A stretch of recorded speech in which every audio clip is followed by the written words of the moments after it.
Artificial intelligence in health care എന്ന വിഷയത്തിലെ മൂന്നാമത്തെ പോഡ്കാസ്റ്റിലേക്ക് സ്വാഗതം. ഇത് സത്യത്തിൽ ആദ്യമേ ചെയ്യേണ്ട ഒരു പോഡ്കാസ്റ്റ് ആയിരുന്നു.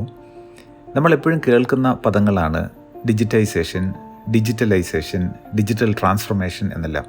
ഇത് പലപ്പോഴും പലരും ഇതിൻ്റെ വ്യത്യാസം എന്താണെന്ന് മനസ്സിലാക്കാതെയാണ് പലപ്പോഴും ഈ വാക്കുകൾ ഉപയോഗിക്കുന്നത്. ആർട്ടിഫിഷ്യൽ ഇൻ്റലിജൻസ് എന്ന് പറയുമ്പോൾ ഈ വാക്കുകൾ വളരെ പ്രസക്തമാണ് താനും. ഈ മൂന്ന് വാക്കുകളുടെ അർത്ഥം എന്താണ് എന്നും ആരോഗ്യരംഗത്ത് ഇതിൻ്റെ പ്രസക്തി എന്താണെന്നും എന്ന് നോക്കാം. ആദ്യമായി ഡിജിറ്റൈസേഷൻ. നമ്മൾ നാളെ ഇതുവരെയൊക്കെ ചെയ്തിരുന്ന പല കാര്യങ്ങളും അനലോഗ് ഫോർമാറ്റിലാണ്. ഉദാഹരണത്തിന് നമ്മളൊരു പേപ്പറിൽ എഴുതുന്നു, മഷി വെച്ച് എഴുതിയ ഒരു പേപ്പർ, അത് ഫയൽ ചെയ്ത് സൂക്ഷിക്കുന്നു.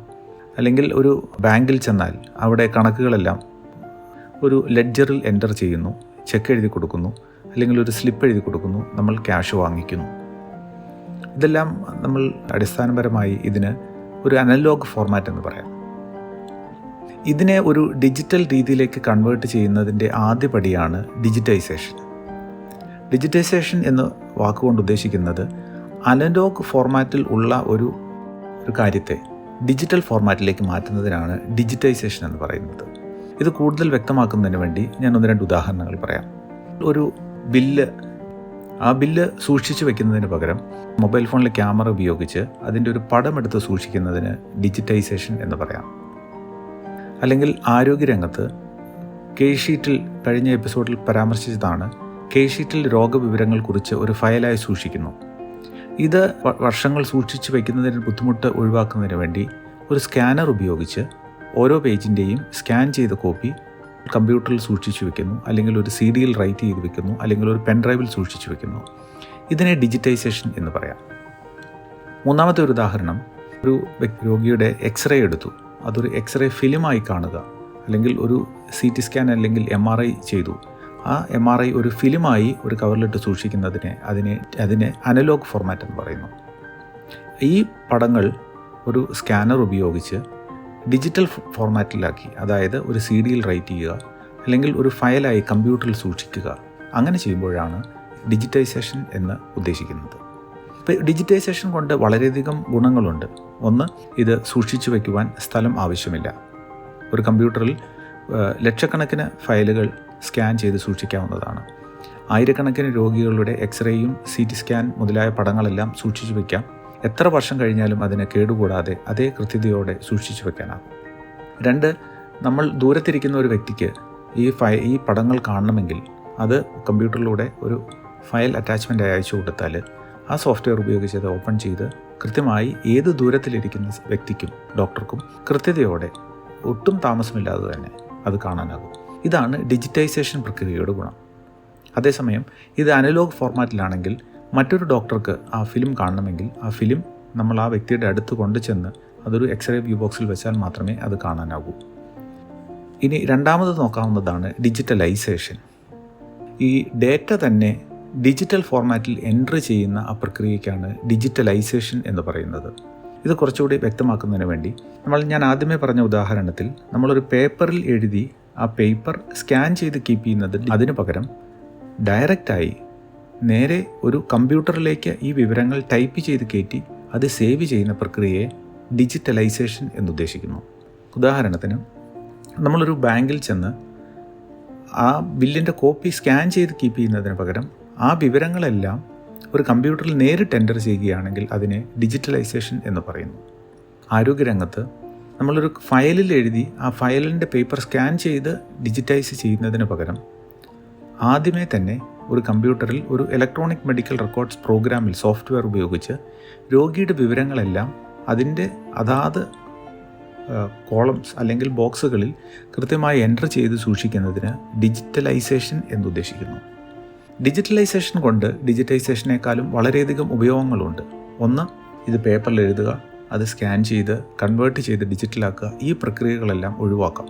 ഏത് കമ്പ്യൂട്ടറിലും നമുക്ക് എവിടെ നിന്ന് വേണമെങ്കിലും, അതായത് ഒരു web based, cloud based software ആണെങ്കിൽ എവിടെ നിന്ന് വേണമെങ്കിലും നമുക്ക് ഈ ഡേറ്റ എൻ്റർ ചെയ്യാവുന്നതാണ്.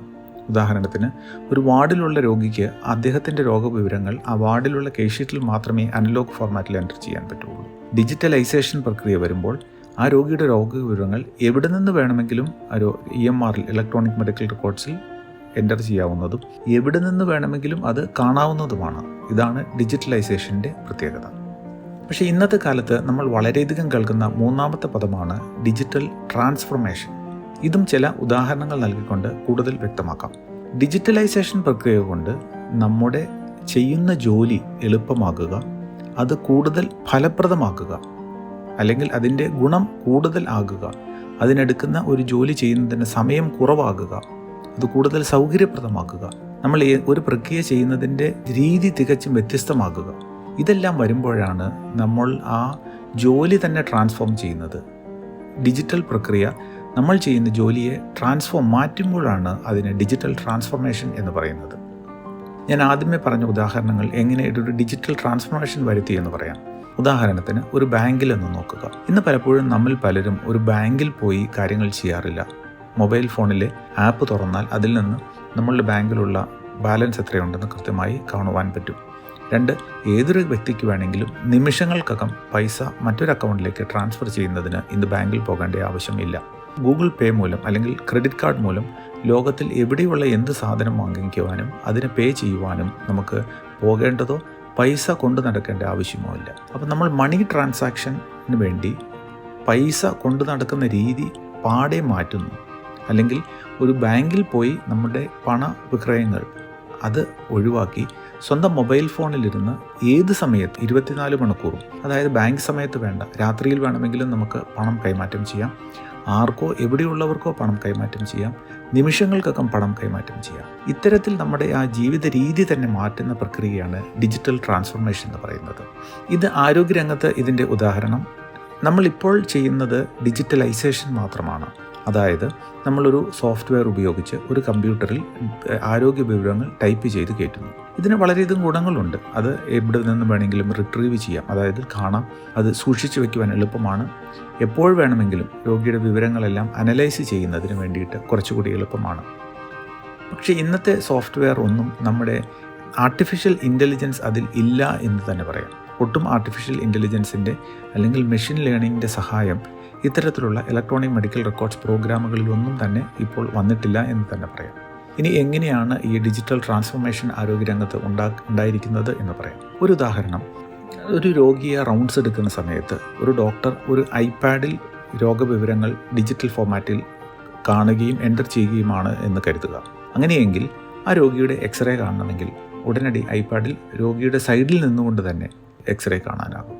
അല്ലെങ്കിൽ CT സ്കാൻ ഫിലിം ഒരു ബുദ്ധിമുട്ടുമില്ലാതെ അപ്പോൾ തന്നെ ഐപാഡിൻ്റെ സ്ക്രീനിൽ വളരെ കൃത്യമായി കാണുവാൻ സാധിക്കും. ആ രോഗിയുടെ എല്ലാ പരിശോധനകളുടെ ഫലങ്ങളും ഉടനടി തന്നെ ഐപാഡിൽ രോഗിയുടെ സൈഡിൽ വെച്ച് തന്നെ, നമ്മൾ മറ്റൊരിടത്ത് പോയി അല്ലെങ്കിൽ ഒരു ടൈപ്പ് ചെയ്ത റിപ്പോർട്ട് കണ്ട് അത് തീരുമാനിക്കുന്നതിന് പകരം ഉടനടി ഇത് ഏത് സമയത്തും ലാബ് അടച്ചുപോയി എന്നുള്ളത് നമുക്ക് പ്രസക്തമല്ല. രാത്രിയിൽ വീട്ടിലിരുന്നു കൂടിയാണെങ്കിൽ തന്നെ രോഗവിവരങ്ങൾ കാണുന്നതിന് ഇത് സഹായകരമാണ്. 2, ടെലിമെഡിസിൻ.